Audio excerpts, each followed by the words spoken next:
শুরুতেই নারী বিশ্বকাপ বাছাই পর্বের খবর। ছেলেরা ধুঁকছে, কিন্তু মেয়েরা ঠিকই হারালো পাকিস্তান দলকে। রুদ্ধশ্বাস জয়ে বিশ্বকাপ বাছাই পর্ব শুরু করলো বাংলাদেশ নারী ক্রিকেট দল।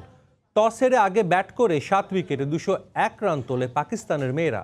জবাবে রুমানার অপরাজিত 50-তে 2 বল হাতে রেখে 3 উইকেটের জয় নিশ্চিত হয় বাংলাদেশের। অলরাউন্ড পারফর্ম করে ম্যাচ সেরা হয়েছেন রুমানা আহমেদ। দেশের ক্রিকেটাঙ্গন তোলপাড় পাকিস্তান ক্রিকেট দলের সফর নিয়ে। দৈন্যতা শুধু মাঠেই সীমাবদ্ধ নেই, গ্যালারিতে দর্শকদের কাণ্ডেও জন্ম দিয়েছে নতুন সমালোচনা। এমন পরিস্থিতিতে এই ছবি কিছুটা হলেও স্বস্তি দিবে। শক্তি সামর্থ্যে বাংলাদেশের মেয়েদের চেয়ে ঢের এগিয়ে পাকিস্তান নারী ক্রিকেট দল, কিন্তু সেই সব কাগুজে হিসেব নিকেশকে ভুল প্রমাণ করল নিগার সুলতানারা। হারারের ওল্ড হারোরিয়ান্স মাঠে ব্যাটিংয়ে নেমে বাংলাদেশের 2 বোলার ঋতু ও নাহিদার তোপে পড়ে পাকিস্তানি ব্যাটাররা। অধিনায়ক জাফিরিয়া খান সহ টপ অর্ডারের 5 ব্যাটার ফিরে যান দ্রুতই। স্কোরবোর্ডে পাকিস্তানের স্কোর তখন 49। বিপর্যয় সামাল দিতে 6ষ্ঠ উইকেটে জুটি বাঁধেন নিদা ও আলিয়া, দুজনেই তুলে নেন 50। এই জুটি থেকে 137 রান পায় পাকিস্তান। নারী ওয়ানডেতে যা তাদের সর্বোচ্চ জুটির রেকর্ড। শেষ পর্যন্ত পাকিস্তানের সংগ্রহ দাঁড়ায় 7 উইকেটে 201 রান। জবাবে বাংলাদেশের শুরুটাও ভালো হয়নি। দলীয় 10 রানে ফিরে যান মুর্শিদা। দ্বিতীয় উইকেটে 70 রান যোগ করে জয়ের ভিত গড়ে দেন শারমিন ও ফারজানা। যদিও 18 রানের ব্যবধানে 3 উইকেট হারিয়ে বাংলাদেশ কিছুটা চাপে পড়ে, তবে রুমানা ঋতুমণি চাপ সামাল দেন। মাত্র 44 বলে ক্যারিয়ারের 6ষ্ঠ 50 তুলে নেন রুমানা আহমেদ। শেষ 3 ওভারে দরকার ছিল 35 রান। 13 বলে 18 করে অপরাজিত থেকে দলকে জয় এনে দেওয়ার অন্যতম কাণ্ডারি সালমা খাতুন। দারুণ এই জয়ে উচ্ছ্বসিত দলের প্রতিটি সদস্য। আমরা পাকিস্তানের সাথে সবসময় একটু অন্যরকম খেলার চেষ্টা করি, আর আমরা লাস্ট যে 3টা ম্যাচ খেলেছি তাতে কিন্তু আমাদের 2টাতেই আমাদের জয় ছিল, তো আমরা এটা অবশ্যই ডিজার্ভ করি। আমি চেষ্টা করছি ক্যাপে শট খেলার জন্য এবং আমি পেরেছি, এবং আহমেদ আমাকে সবসময় সাপোর্ট করেছে। আমার একটাই প্ল্যান ছিল আমি যেন ডট বল না খেলি। ক্যাপ্টেন আমার সিনিয়র প্লেয়ার আমাকে জাস্ট বলটা দিয়ে দায়িত্ব দিয়েছে যে আমাকে, যে তুমি এই মোমেন্টটাকে আটকে রাখো, যেভাবে তোমার দ্বারা সম্ভব তুমি পারছো, আগে জাস্ট বিশ্বাস রাখো। আর আমি সেটাই করছি, ওরা যেটা বলছে। আমার বিশ্বাস ছিল যে আমরা জিতবো, তো এই আমার প্ল্যান ছিল যে আমি যখনই ব্যাটিংয়ে চান্স পাই না কেন আমার টিমকে আমি কিছু দিতে চাই, তো সেটা আমি দিতে পেরে অনেক আনন্দিত। আমি চাইছিলাম যত স্পিন বলে এক এক করে খেলা যায়, বাট আমার একটু খেলাটা আরেকটু যদি ভালো করা যাইতো আর একটু ভালো হতো। জয়ের মাধ্যমে এটা আমরা শুরু করেছি, এটা আমাদের ফুল টিমকে আসলে একটা মোমেন্টাম দিয়েছে যে আমরা থ্রু আউট দ্য টুর্নামেন্ট আমরা কেমন খেলব। বিশ্বকাপ বাছাই পর্বে মঙ্গলবার যুক্তরাষ্ট্র নারী দলের মুখোমুখি হবে বাংলাদেশের মেয়েরা। সাজিদ মুস্তাহিদ, সময় সংবাদ। নারী ক্রিকেট থেকে এবার ফিরছি ছেলেদের ক্রিকেটে। বাংলাদেশ পাকিস্তান টি-20 সিরিজের খবর। বছরের শেষ টি-20তে মাঠে নামবে বাংলাদেশ ক্রিকেট দল। সিরিজে প্রথম জয়ের খোঁজে থাকা স্বাগতিক একাদশে আসবে বেশ কয়েকটি পরিবর্তন। পারভেজ হোসেন ইমন সুযোগ পাচ্ছেন এই ম্যাচে। অন্যদিকে পাকিস্তানের চোখ সিরিজ হোয়াইট ওয়াশে। মিরপুরে 2 দলের ম্যাচ শুরু হবে দুপুর 2টায়।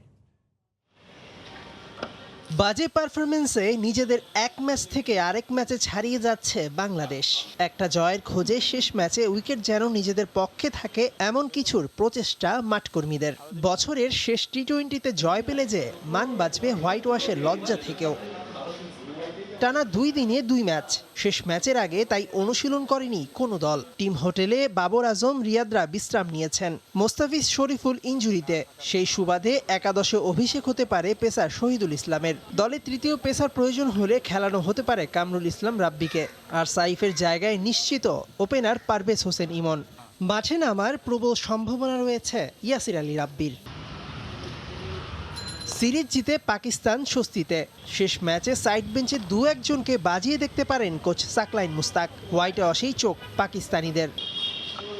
মাঠে দর্শক প্রবেশের অনাকাঙ্ক্ষিত ঘটনায় 2 দলের খেলোয়াড়দের ম্যাচের আগে করোনা টেস্ট করানো হয়েছে, যেখানে খুশির খবর সকলেরই এসেছে করোনা নেগেটিভ। শেষ টি-20তে নিশ্চিতভাবেই দলে একাধিক পরিবর্তন আসছে, তবে সেই পরিবর্তন বাংলাদেশের ভাগ্যকে পরিবর্তন করতে পারবে কি? যদি তা পারে তবে তা নিশ্চিতভাবেই চট্টগ্রাম টেস্টের আগে দলকে অনুপ্রেরণা যোগাবে। মিরপুরের হোম অফ গ্রাউন্ড থেকে মেহেদী নাইম, সময় সংবাদ। বাংলাদেশ পাকিস্তান শেষ টি-20 নিয়ে কথা বলতে আমাদের স্টুডিওতে আছেন সাবেক ক্রিকেটার সানোয়ার হোসেন। সানোয়ার ভাই, আপনাকে স্বাগত জানাচ্ছি। ধন্যবাদ। শেষ ম্যাচ আমরা দেখছিলাম ব্যাক টু ব্যাক দুটো রিপোর্ট আসলে, একটি পাকিস্তান মেয়েদেরকে হারিয়েছে আমাদের মেয়েরা, আর একটি কাল বাংলাদেশ খেলবে ছেলেদের দল। ভিন্ন রকম ফলাফল হচ্ছে। এখন মেয়েরা হারিয়েছে, আমরা জানি মেয়েদের দলটাও পাকিস্তানের যথেষ্ট শক্তিশালী, তারা অনেক দিন ধরে ক্রিকেট খেলছে। শেষ ম্যাচে কি বাংলাদেশে এরকম কোনো মিরাকেল, মানে যদি জিতে যায় সেটা তো মিরাকেলের মতোই প্রথমে আমি হবে কংগ্রেচুলেশন জানাবো বাংলাদেশ নারী দলকে, বিকজ অফ আমরা দেখেন ক্রিকেটটা খুব ভালো সময় যাচ্ছে না আমাদের জন্য, ফুটবলও ভালো যাচ্ছে না, এর মাঝখানে এরকম একটা জয় আমাদের জন্য অবশ্যই স্বস্তিদায়ক। তবে যেটা বলছেন ছেলেদের ক্রিকেটটা অবশ্যই আমাদের একটা জয় অনেক বেশি ইম্পর্টেন্ট। আসলে হয়েছে কি, আমাদের মেইন প্রবলেম হয়ে গেছে যে টিম হিসেবে আমরা ক্রিকেট খেলতে পারছি না, টিমের মধ্যে বেশ কিছু প্রবলেম আমরা জানি।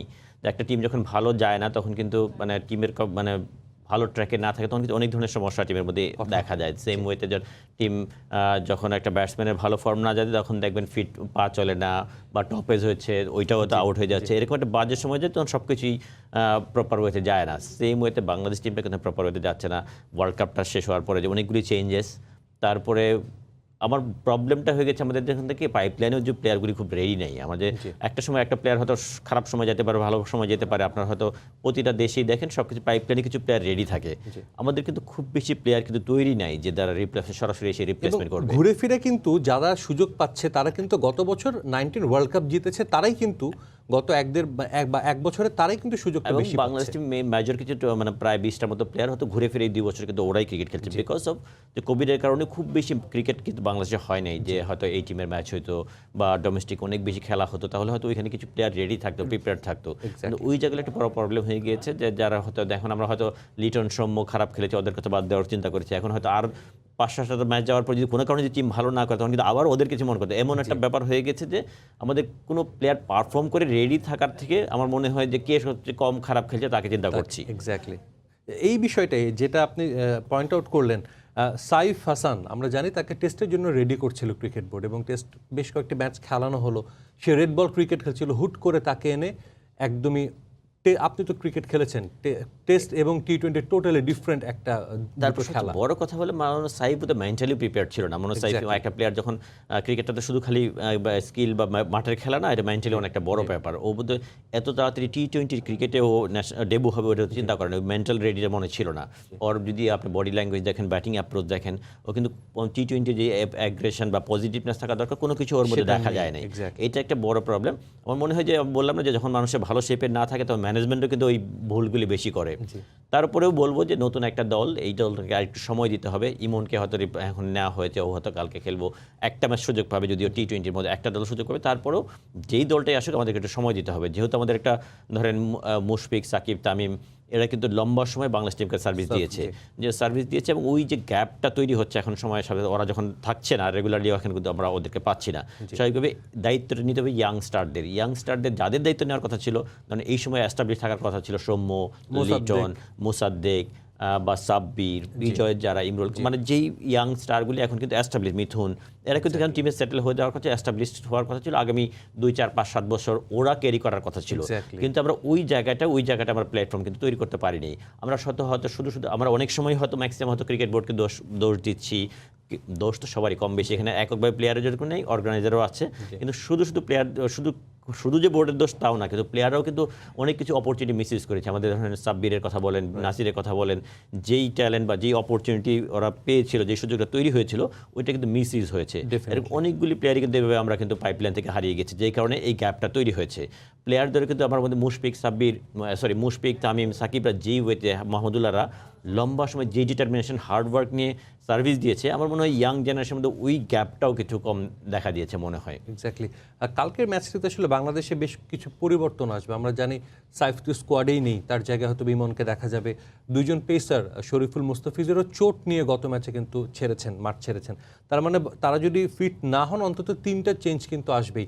কামরুল ইসলাম রাব্বিকে হুট করেই অ্যাড করা হচ্ছে, তিনি শুরুতে ছিল যখন ক্যাম্প শুরু করা হলো।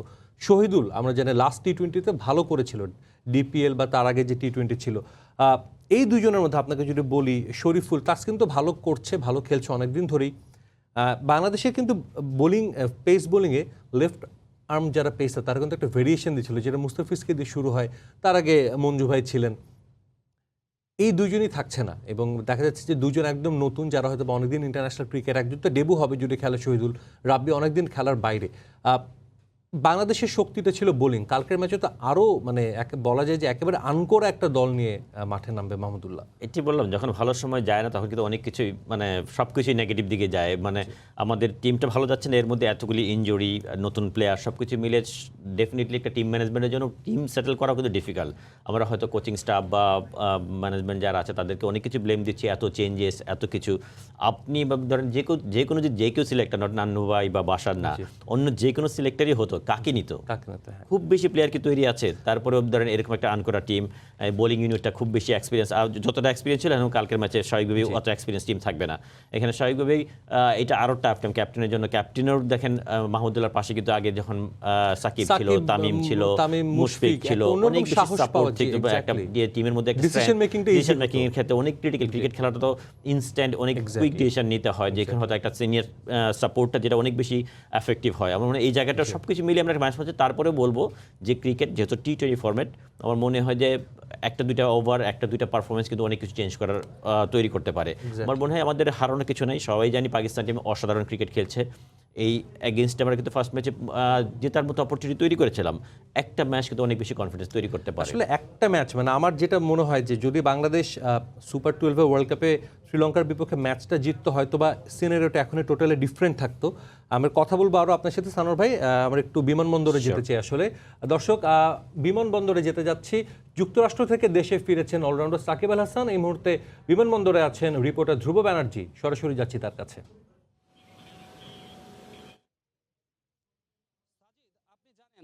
বাংলাদেশ দলের বিশ্বকাপ সফরে যাওয়ার পর মাত্র তিনটি ম্যাচ খেলার পরেই কিন্তু সাকিব আল হাসান ইনজুরিতে পড়েন। ইনজুরিতে পড়ার পর তিনি ম্যাচ থেকে ছিটকে যান এবং ছিটকে যাওয়ার পরপরই তিনি কিন্তু আরব আমিরাত থেকে সরাসরি চলে যান যুক্তরাষ্ট্রে কিছুদিন থাকার পর তিনি আজকে কিন্তু ঢাকায় ফিরেছেন। কিছুক্ষণ আগে তার ফ্লাইটটি এখানে ল্যান্ড করেছেন এবং তিনি গণমাধ্যমের সাথে কোনো প্রকার কথা না বলেই কিন্তু এখান থেকে বেরিয়ে গিয়েছে। তার চোটের কি অবস্থা আছে তা কিন্তু এখন পর্যন্ত জানা যাচ্ছে না। আমরা জানতে পেরেছি যে তিনি আগামীকাল বিসিবিতে যাবেন এবং বিসিবিতে যাওয়ার পর সেখান থেকে সিদ্ধান্ত আসবে। তিনি তার চিকিৎসকের সাথে কথা বলবেন এবং যারা দায়িত্বরত আছে তাদের সাথে কথা বলবেন এবং তারপরে জানা যাবে তার বর্তমান অবস্থা কি আছে। সাজিদ, আপনি আরেকটা ব্যাপার সম্পর্কে অবশ্যই অবগত আছেন, সেটা হচ্ছে বাংলাদেশ এবং পাকিস্তানের যে সিরিজটি চলছে তার প্রথম ম্যাচে সাকিবের খেলাটা একদমই অনিশ্চিত, কিন্তু গুজব রয়েছে সাকিব দ্বিতীয় ম্যাচ হয়তোবা খেললেও খেলতে পারেন। তার সিদ্ধান্ত কিন্তু আগামীকাল আসতে চলেছে। আরেকটি গুজবের কথা সাজিদ আমি আপনাকে জানিয়ে দিচ্ছি, সেটা হচ্ছে আগামীকাল থেকে আগামী ডিসেম্বরের ঠিক মাঝামাঝি অবস্থা থেকে কিন্তু বাংলাদেশের একটি নিউজিল্যান্ড সফর রয়েছে। সেই সফরে সাকিব খেলবেন কিনা এটার একটা বাংলাদেশের দর্শকদের মধ্যে অনেক চাহিদা রয়েছে যে সাকিব খেলুক বাংলাদেশের জন্য টেস্ট, কিন্তু সেখানে বাংলাদেশ এবং পাকিস্তানের সেই ম্যাচটাতে যে দুইটি টেস্টের কথা রয়েছে সেই দুইটি থেকে নাকি সাকিব ছুটি চেয়েছেন, এমনই গুজব রয়েছেন। আপাতত আগামীকাল সাকিবের সম্পর্কে জানা যাবে। আগামীকাল যতক্ষণ সাকিব যখন এই ব্যাপারে কথা বলবেন তখন এই ব্যাপার সম্পর্কে আরও বেশি জানা যাবে এবং বিসিবি এবং সাকিব যখন নিজে এই ব্যাপারে কথা বলে আমাদেরকে পরিষ্কার করে দেবেন তিনি পাকিস্তান সিরিজে নিউজিল্যান্ড সফরে খেলবেন কিনা অথবা সেটা থেকে ছুটি চেয়েছেন কিনা, এই ব্যাপারে সম্পূর্ণ ধারণা আমরা এরপর জানতে পারবো। এই ছিল আমার কাছে সর্বশেষ। সাজিদ। বিমানবন্দর থেকে যুক্ত হয়েছিলেন ধ্রুব ব্যানার্জি, জানাচ্ছিলেন সাকিব আল হাসান দেশে ফিরেছেন এবং পাকিস্তান সিরিজের দ্বিতীয় টেস্টে তিনি খেলবেন কিনা এই বিষয়টি। একই সঙ্গে নিউজিল্যান্ড সিরিজেও তার খেলা বা না খেলা নিয়ে একটা গুঞ্জন রয়েছে, সেটাও কিন্তু এখন পর্যন্ত বোর্ড বা সাকিব কেউই পরিষ্কার করেনি। এই বিষয়গুলো তিনি জানানোর চেষ্টা করছিলেন। বাংলাদেশের বিপক্ষে টেস্ট সিরিজে অংশ নিতে ঢাকায় পা রাখল 14 পাকিস্তানি ক্রিকেটার। আজ বিকেল 5:30টায় হজরত শাহজালাল আন্তর্জাতিক বিমানবন্দরে এসে পৌঁছান তারা। টি20 সিরিজের পর বাংলাদেশের বিপক্ষে 2 ম্যাচের টেস্ট সিরিজে অংশ নেবে পাকিস্তান। এই ম্যাচ দুটো আইসিসি টেস্ট চ্যাম্পিয়নশিপের অংশ, তাই আলাদা গুরুত্ব দিয়েছে পাক টিম ম্যানেজমেন্ট। ঢাকায় এসে ক্রিকেটাররা হলেন আবদুল্লাহ শফিক, আবিদ আলী, আজহার আলী, ফাওয়াদ আলম, ইমামুল হক, কামরান গুলাম, সৌদ শাকিল, ফাহিম আশরাফ, বিলাল আসিফ, মোহাম্মদ আব্বাস, নাসিম শাহ, নওমান আলী, সাজিদ খান ও জাহিদ মেহমুদ। আগামী 26 নভেম্বর চট্টগ্রামে অনুষ্ঠিত হবে প্রথম টেস্ট। এরপর 4 থেকে 8 ডিসেম্বর ঢাকায় মাঠে গড়াবে সিরিজের শেষ ম্যাচ। আমরা আবারও আলোচনায় ফিরছি। আমাদের সঙ্গে আছেন জাতীয় দলের সাবেক ক্রিকেটার সানোয়ার হোসেন। সানোয়ার ভাই, আবারও একটু ফিরতে চাই সিরিজটা নিয়ে, যেটা আসলে বলছিলাম, যদি একটা ম্যাচ বাংলাদেশ জিতে যেত হয়তো সেই ফ্লোতে পরের ম্যাচগুলোতে ভালো করতো, কিন্তু সে একটা হারই কিন্তু কাল হয়ে দাঁড়িয়েছে যদি বলি। তারপরও অ্যাকচুয়ালি যেই মোটিভে টিম ম্যানেজমেন্ট বা বিসিবি আগাচ্ছে যে নতুন একটা বাংলাদেশ দল গড়ার, হুটহাট ডিসিশন নিচ্ছে, এবং আমরা যেটা দেখলাম যে পারভেজ হোসেন ইমন যখন তাকে ডাকা হলো, ইনিশিয়াল যখন প্র্যাকটিস শুরু হলো, সবাই ভেবেছিলেন তার অভিষেক হবেই। আমরা সামাজিক যোগাযোগ মাধ্যম বা অনেক জায়গায় দেখছিলাম যে তার অভিষেক হবে, অন্য কারো হোক বা না হোক, তাকে একদম স্কোয়াডেই রাখা হলো না। আমি প্রথমে একটু সাকিবের ইস্যুটা একটু কথা বলতে চাই, যেটা হলো সাকিব এমন একটা প্লেয়ার, আমরা সবাই জানি ওর ইম্প্যাক্টটা বাংলাদেশ টিমে কতটুকু হিউজ ইম্প্যাক্ট, এবং যেটা হলো সাকিব না থাকলে টিম কম্বিনেশন করা অনেক ডিফিকাল্ট হয়, একটা বড় এক্সপিরিয়েন্স মিস করে। আর যেটা প্রবলেম হয়েছে, সাকিব কিন্তু মানে কামব্যাক করার পর থেকে সাকিবকে আমরা ওইভাবে সাকিব ব্যাটিংটা পাই না, বিকজ অফ সাকিব কিন্তু এখন অল দ্য টাইম বাংলাদেশে থাকে না, মোস্ট অফ দ্য টাইম যখনই সে ছুটি পেলেই কিন্তু পরিবারের কাছে চলে যাচ্ছে। এইটা একটা বড় মাইনাস পয়েন্ট হয়েছে, যে একটা বড় ওর যে প্রিপারেশনটা প্র্যাকটিসটা দরকার, ওইটার গ্যাপ, এটা কিন্তু আমাদের বাংলাদেশ ক্রিকেটের জন্য বড় একটা মাইনাস পয়েন্ট হয়ে গিয়েছে। আর যেটা বললেন ওয়ার্ল্ড কাপের পরে যে চেঞ্জেসটা আনকোরা টিম ম্যানেজমেন্ট যেভাবে চিন্তা করছে, সাকিব নেই, সাইফুদ্দিন নেই, দুইটা অলরাউন্ডার নেই, টিম কম্বিনেশনে এটা একটা বড় প্রবলেম। তারপরে লিটন আর সৌম্যর পারফরমেন্স, চারটা তো অটোমেটিক চারটা কিন্তু চেঞ্জ হয়ে গেছে। সবই টিম ম্যানেজমেন্টের বিশেষ করে টিম ম্যানেজমেন্ট কিন্তু ওয়ান ডে ফরম্যাট বা টেস্টে কিন্তু খুব বেশি চেঞ্জ করার অপরচুনিটি নাই, বিকজ ওইখানে কিন্তু আমাদের একটা এক্সপিরিয়েন্স প্লাস একটা সেট আপ টিম আছে। আমাদের একটা জায়গায় T20 ফরম্যাটে যেই জায়গাটা আমরা হয়তো ভালো নেই, এবং ভালো করার আমাদের যেই সেট আপ আছে ওই সেট আপ দিয়েও আমরা কিন্তু T20 ফরম্যাটে ওয়ার্ল্ড ক্রিকেটে খুব একটা ভালো ইম্প্যাক্ট করার মতো অবস্থা নেই। আমাদের নতুন হয়ে চিন্তা করতে হবে, নতুন হয়ে চিন্তা করে ম্যানেজমেন্ট হয়তো চিন্তা করেছে, কিন্তু আমাদের কাছে নতুন প্লেয়াররা খুব বেশি রেডি যে না। আমার মনে হয় এই জায়গাটা যেটা বলেছে আমি, ইমনের ইনক্লুশনটা আমরা প্রথম থেকে হলে আরেকটু ভালো হতো আমরা, কারণ ডোমেস্টিকে আমরা দেখেছি কিন্তু সাইফ কিন্তু আমরা জানি যে হয়তো T20 যেই যে অ্যাগ্রেশনটা দরকার, ওই অ্যাগ্রেশনটা ওর মধ্যে একটু কম আছে। ইমন কিন্তু যতটুকু ব্যাটিং করেও কিন্তু অ্যাগ্রেশনটা আছে T20 ফরম্যাটে, এবং কিছু ইনিংসও ওর অসাধারণ কিছু ইনিংস আছে, বিপিএল একটা 100 আছে, যেটা হয়তো বা প্রথম থেকে হলে হয়তো ওর জন্য ভালো হতো, টিমের জন্য আর ভালো আশামনা ছিল। কিন্তু এটাও মাথায় রাখতে হবে, ওভারনাইট কিন্তু এই ইয়াং টিমটাকে নিয়ে খুব বেশি ম্যাসিভ পারফরমেন্স আমাদের আশা করা ঠিক হবে না। এই টিমটাকে একটু সময় দিতে হবে, এই টিমের মধ্যে কনফিডেন্স রাখতে হবে, টিম যারা সুযোগ পাচ্ছে তাদেরকে আরেকটু বেশি সুযোগ দিতে হবে, তাহলে হয়তো বা একটা সময়ের সাথে হয়তো চেঞ্জ আসতে পারে। সেক্ষেত্রে কি আপনি একটু ইয়াসির রাব্বিকে কিছুটা মানে আনফরচুনেট মনে করেন? মানে তিনি অনেকদিন ধরে দলের সাথে ঘুরছিল, ব্যাক ইন 2019 তিনি দলের সাথে ঘুরছে, বেশ অনেকদিন যাবত টিমের সাথে ছিল, কিন্তু ম্যাচ খেলার অপরচুনিটি পায় নাই।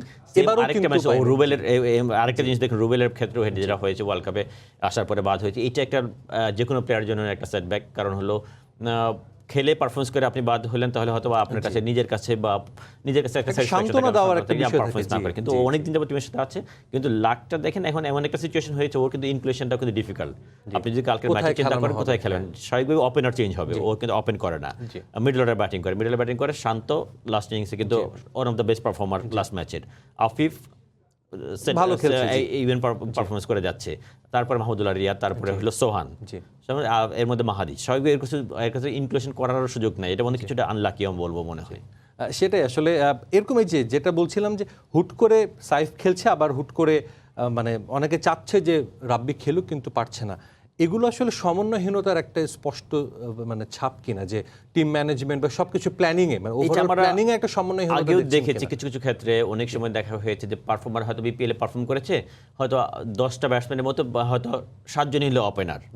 অনেক সময় দেখা গেছে অনেকগুলি একই জায়গায় অনেকগুলি ব্যাটসম্যান হয়তো টিমে ইনক্লুশন হয়েছে, স্বাভাবিক তখন সেট আপ করার সমস্যা হয়ে গিয়েছে। সেম ওয়েতে হয়তো দেখা গিয়েছে যে আপনি যে পারফর্মারটা যে পারফর্ম করেছে, ওই মানে আরেকটা মানে স্পেশালি জায়গা নাম্বার 6 নাম্বার 7 কোন প্লেয়ারটা পারফর্ম করেছে, এরকম দেখেছি সৌম্যের নাম্বার 7 চিন্তা করা হয়েছে, কিন্তু সৌম্য কিন্তু ওইটার জন্য আইডিয়াল প্লেয়ার না। মানে এই জায়গাগুলো চিন্তা করতে হবে টিম সিলেকশনের ক্ষেত্রে। অ্যাকচুয়ালি যে ওই নাম্বার 6 হাসান আলীর কথা যে পাকিস্তানের কথা চিন্তা করেন, ও কিন্তু খুব বেশি পারফর্মার কিন্তু ডোমেস্টিক ক্রিকেটে করেছে তাও না, কিন্তু ওর ইম্প্যাক্ট যতগুলি বল খেলেছে, ওর স্ট্রাইক রেট বিকজ করে 16 থেকে 20 ওভারের মধ্যে ওর স্ট্রাইক রেট 200+, ওই বিবেচনা করেই কিন্তু ওকে ইনক্লুশন করা হয়েছে। বাংলাদেশে আমাদের কিছু কিছু ক্ষেত্রে সবাইকে পার্টিকুলার পজিশনগুলি চিন্তা করতে হবে, পার্টিকুলার মানে ফরম্যাটটার কথা চিন্তা করতে হবে। অনেক সময় আমরা সম্মুখে চিন্তা করেছি যখন ওয়ানডে T20 ভালো করেছে, ওখানে টেস্টেও ইনক্লুশন করেছি। আমার কিন্তু ওই জায়গাগুলি আরেকটু বোধ হয় স্পেসিফিক হতে হবে, যে কাকে যে কোন জায়গায়। দেখুন পাকিস্তান টিম কিন্তু এসেছে, এতগুলি প্লেয়ার টেস্ট জন্য 14 জন এসেছে। ডেফিনেটলি পাকিস্তান হয়তো আমাদের চেয়ে বেশি ট্যালেন্ট বা বেশি অপরচুনিটি আছে ওদের চেঞ্জ করার, কিন্তু বাংলাদেশও যেই ফরম্যাটে আগাচ্ছে বাংলাদেশ কিন্তু চিন্তা করতে হবে যে সব ফরম্যাটের জন্য না। এক্স্যাক্টলি। আপনাকে অসংখ্য ধন্যবাদ সানোয়ার স্টুডিওতে এসে কথা বলার জন্য। ধন্যবাদ আপনাকে। দর্শক, আমরা তখন কথা বলছিলাম, আমাদের সঙ্গে ছিলেন জাতীয় দলের সাবেক ক্রিকেটার সানোয়ার হোসেন। আক্ষেপকে সঙ্গী করে আনুষ্ঠানিকভাবে সব ধরনের ক্রিকেট থেকে অবসরের ঘোষণা দিলেন তুষার ইমরান। প্রথম শ্রেণীর ক্রিকেটে থামলেন 11,972 রানে। বললেন অভিষেকটা তার যথাসময়ে হলে আন্তর্জাতিক ক্যারিয়ারটা হতে পারত আরও লম্বা। মাঠের ক্রিকেটকে বিদায় বললেও কোচ হিসেবে এবার সুখকর করতে চান দ্বিতীয় ইনিংস। দেশের প্রয়োজনে বিসিবি ডাকলে পাশে থাকার অঙ্গীকার তুষার ইমরানের কণ্ঠে। সময়ের হিসেবে 21 বছরের পথ চলা। 2000 সালে যশোরে যে যাত্রাটা শুরু হয়েছিল, সেই যাত্রার দাড়ি টানা হচ্ছে এই সাভারের বিকেএসপিতে। দেশের ঘরোয়া ক্রিকেটের সর্বোচ্চ রান সংগ্রাহক কিংবা সেঞ্চুরির মালিক তুষার ইমরান ইতি টানলেন ঘরোয়া আন্তর্জাতিক সহ সব ধরনের ক্রিকেটের। আমাদের সঙ্গে রয়েছেন তুষার ইমরান। তুষার ভাই, 21 বছরের ক্যারিয়ার আজকে সমাপ্তি হচ্ছে, সব মিলে সন্তুষ্ট কিনা? হ্যাঁ, না কিছু আক্ষেপ থাকে, বাট ডোমেস্টিক ক্রিকেটে আমার যে পারফরমেন্স, আমি এতে সন্তুষ্ট। আক্ষেপটা আসলে ইন্টারন্যাশনাল এরিনাতে এটা আসলে বলে ভাষায় প্রকাশ করা যাবে না। একটু কি আর্লি অভিষেক হয়েছিল, যার সাফারটাকে ক্যারিয়ারে হয়েছে কিনা? আমার কাছে মনে হয় খুব আর্লি স্টেজে আমার ডেবিউটা হয় টেস্টে, এই জন্য আমি আসলে ক্লিক করতে পারিনি। 2007-এর পর থেকে আসলে সে সুযোগটা আমার হয়নি। আমার ভিতরে একটা জিদ কাজ করতো যে না, আমি আবার সুযোগ নিব, বাট এই জন্য আর কি ক্রিকেটটা খেলা এবং এই ডেডিকেটেড নিয়ে আমি ক্রিকেটটা খেলতাম। 21 বছর ধরে ঘরোয়া লিগ খেলেছেন, খুব কাছ থেকে ঘরোয়া লিগের সমস্যা এবং সাফল্যগুলো দেখেছেন। আপনার মধ্যে আসলে ঘরোয়া লিগের মানদণ্ড কিংবা সমস্যাটাগুলো কি? আগের থেকে তো ডেফিনেটলি কম্পিটিটিভ ক্রিকেট হচ্ছে, সবাই চেষ্টা করে ভালো ক্রিকেট খেলার জন্য আসলে, বাট আমার কাছে মনে হয় যে উইকেট নিয়ে অনেক কথাবার্তা হচ্ছে এখানে ইমপ্রুভ করার অনেক জায়গা আছে। ইন্টারন্যাশনাল প্লেয়াররা যদি এখানে খেলে, লাইক সাকিব, তামিম, মুশফিক, এই ডোমেস্টিক ক্রিকেটে পার্টিসিপেট করে, স্পেশালি এনসিএল, বিসিএল, তাহলে কিন্তু নেক্সট জেনারেশন তাদের কাছ থেকে অনেক কিছু শিখতে পারে। অনেক ভালো একটা সম্মান পেলেন, কিন্তু এটা আরেকটু বড়সড় হতে পারতো কিনা, মানে বিসিবি কিংবা আরেকটু হলে আপনার নিশ্চয়ই আরেকটু ভালো লাগবে। ডেফিনেটলি প্লেয়ারদের তরফ থেকে যে সম্মানটা পেয়েছি কোয়াবের কাছ থেকে যথেষ্ট দিয়েছে তারা। ডেফিনেটলি বিসিবির কানে যদি যাই, পরবর্তীতে ডেকে কখনো যদি সম্মান দেয়, অবশ্যই আমি খুশি থাকবো। বাংলাদেশ ক্রিকেট বোর্ড থেকে যদি ডাকে নিশ্চয়ই যাবেন, নিজের অভিজ্ঞতা নিশ্চয়ই বাংলাদেশ ক্রিকেটকে আরও সমৃদ্ধ করবেন। ডেফিনেটলি আমারও ইচ্ছা আছে তাদের সাথে কাজ করার, যদি তারা কখনো কল করে অবশ্যই যাব। তুষার ইমরানরা কালে ভদ্রেই আসেন। দেশে ক্রিকেট তাদের মূল্যায়ন করুক কিংবা নাই করুক, নিজের আলোয় তারা আলোকিত করেন চারিপাশ। তুষার ইমরানের ভবিষ্যতের জন্য রইল একরাশ শুভকামনা। মাহবুব রিমন, সময় সংবাদ, বিকেএসপি, সাভার। আন্তর্জাতিক ক্রিকেট কাউন্সিলের নতুন প্রধান নির্বাহী হলেন জেফ অ্যালাড্রাইস। অস্ট্রেলিয়ার সাবেক এই প্রথম শ্রেণীর ক্রিকেটারকে 8 মাসের অন্তর্বর্তীকালীন দায়িত্ব পালনের পর স্থায়ীভাবে নিয়োগ দিল আইসিসি। গেল মার্চে দুর্নীতির অভিযোগে ভারতীয় মানু সাহনিকে সিইওর পদ থেকে সরিয়ে দেওয়ার পর ভারপ্রাপ্তভাবে দায়িত্ব পালন করে আসছিলেন তিনি। এর আগে আইসিসির ক্রিকেট কমিটির জেনারেল ম্যানেজারের দায়িত্ব পালন করেছেন। এছাড়াও ক্রিকেট অস্ট্রেলিয়ার কাজ করেছেন এই প্রশাসক। 1991 থেকে 94 সাল পর্যন্ত প্রথম শ্রেণীর ক্রিকেট খেলেছেন। এরপর 2015 বিশ্বকাপে অফিসিয়ালের দায়িত্ব পালনের মধ্য দিয়ে প্রশাসনিক কাজে যোগ দেন অ্যালারডাইস।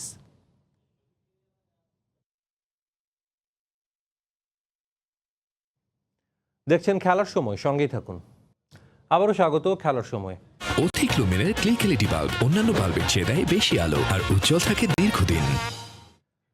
মুক্তিযুদ্ধে অবদান রাখা স্বাধীন বাংলা ফুটবল দলের খেলোয়াড়দের নামে গেজেট করা হয়েছে, এমনটাই জানিয়েছেন মুক্তিযুদ্ধ বিষয়ক মন্ত্রী মোজাম্মেল হক।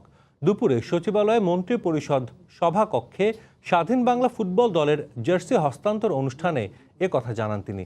এদিকে মহান মুক্তিযুদ্ধে দলটির অবদানের কথা অস্বীকার করার নয় বলেও মন্তব্য করেন যুব ও ক্রীড়া প্রতিমন্ত্রী জাহিদ হাসান রাসেল। 30 লাখ শহীদের রক্তের বিনিময়ে বাংলাদেশের স্বাধীনতা। মহান মুক্তিযুদ্ধে সর্বসাধারণ মানুষ অংশগ্রহণ করেছিলেন। মুক্তিযুদ্ধের সময় ক্রীড়াঙ্গনের ভূমিকাও কম ছিল না। স্বাধীন বাংলা ফুটবল দলের অবদান কোটি বাঙালির হৃদয়ে আজও স্মরণীয়, কেননা তারা যুদ্ধের সময় মুক্তিযোদ্ধাদের সাহায্য করতে ফুটবল খেলে অর্থ সংগ্রহ করত, যা পৃথিবীর ইতিহাসে যুদ্ধকালীন প্রথম ফুটবল দল।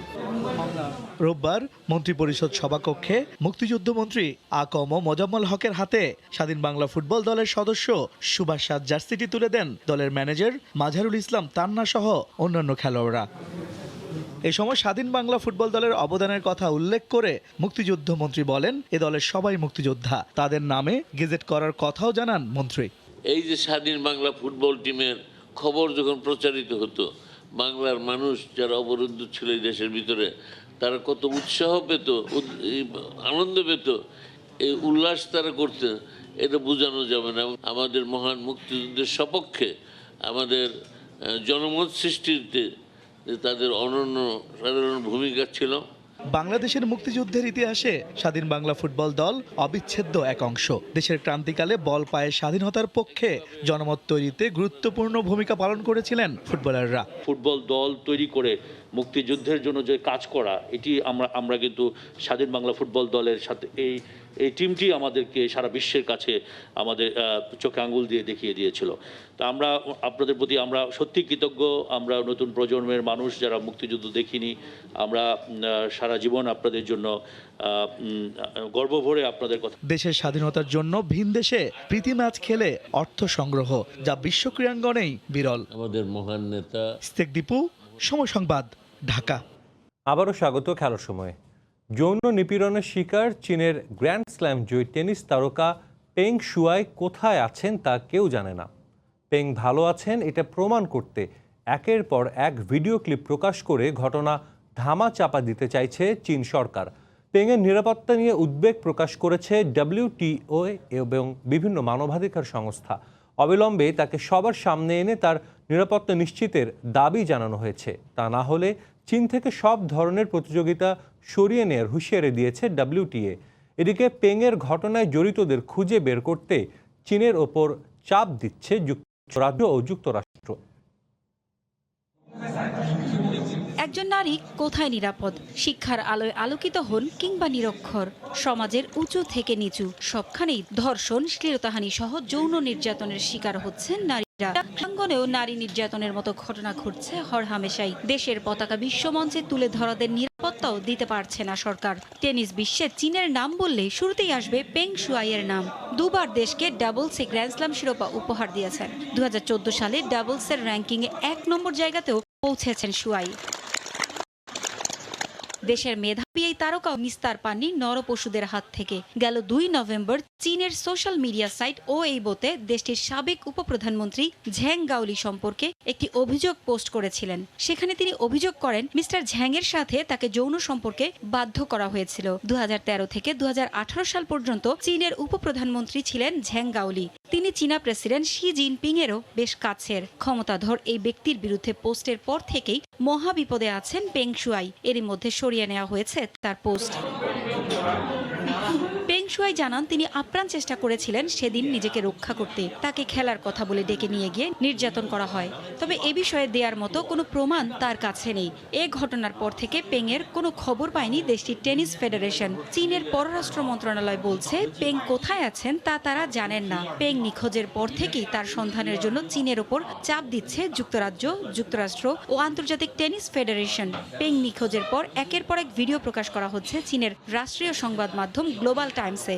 ভিডিওগুলো দিয়ে তিনি যে নিরাপদে আছেন তা প্রমাণের চেষ্টা করা হচ্ছে। তবে এতে সন্তুষ্ট নয় WTA। তারা বলছে এই ভিডিও প্রমাণ করে না যে পেং নিরাপদে আছেন। এগুলো তাকে দিয়ে জোর করে করানো হতে পারে।